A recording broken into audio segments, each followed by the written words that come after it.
Police say he had so much to drink, he's lucky he didn't kill someone. So why did a captain in the Cleveland Fire Department get behind the wheel?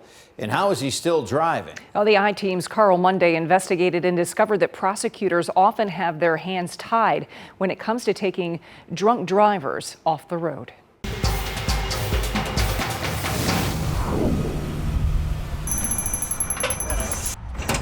Young firefighters sharpening their skills at the Cleveland Fire Training Academy.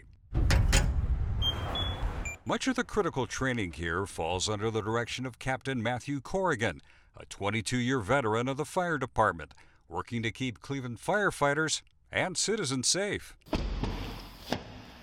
You can step on up. This is another look at Captain Corrigan in the back seat of a police car inside the police garage, about an hour after his arrest for driving drunk in Avon Lake, a night last August, when police say he was highly intoxicated and could barely stand up. Should this guy ever been behind the wheel? Avon Lake prosecutor John Rulbach. Should he have been driving that night? No, absolutely not. How was his driving like on the road? Was he It's like terrible. I was scared all for my over life. the? Oh yeah. Corrigan's passenger that night told police she and Corrigan had been drinking at the Third Base Bar in Avon Lake. She said Corrigan refused to call an Uber and insisted on driving. Once on the road, she says he knocked over what she thought was a stop sign and refused to let her out of the car. When he finally pulled into the parking lot of this Walgreens, she says she jumped out of the vehicle while it was still moving. Thank God you didn't get hurt and Yeah, jumping out of the vehicle and driving with him, because clearly he's in no condition to drive.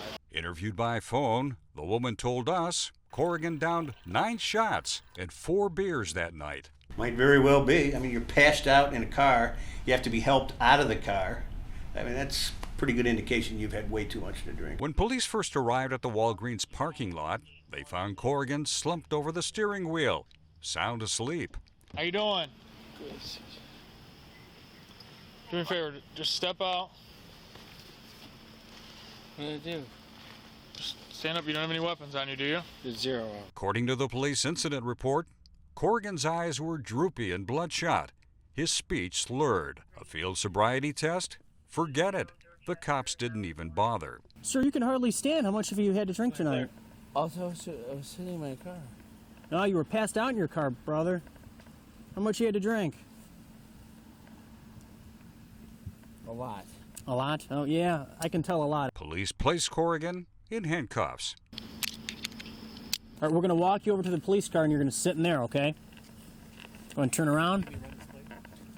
We ran already. Go and turn around, sir. I got you. You're not going to fall, okay? We're going to hold you up. And charged Corrigan with operating a vehicle under the influence and having an open container. Dude, he's so drunk, I mean, I don't even know if we could even process him. I mean, he can't even stand. He might have to go to the hospital. All the while, Corrigan continued to claim he wasn't driving the car. The arresting cops seemed unconvinced. So luckily nobody got hurt tonight. I mean, or killed, even worse. So So I was sitting in my car. look, you drove here.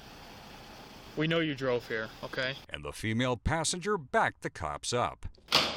Watch your step.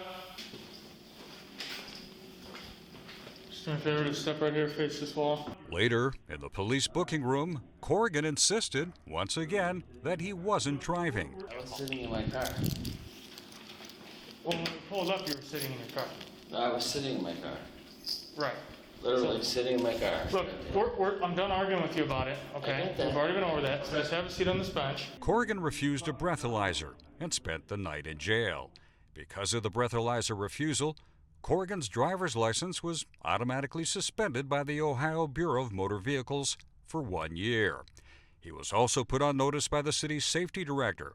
He was now facing possible departmental charges for failure to have a valid driver's license, a fire department requirement, and for conduct unbecoming a city employee.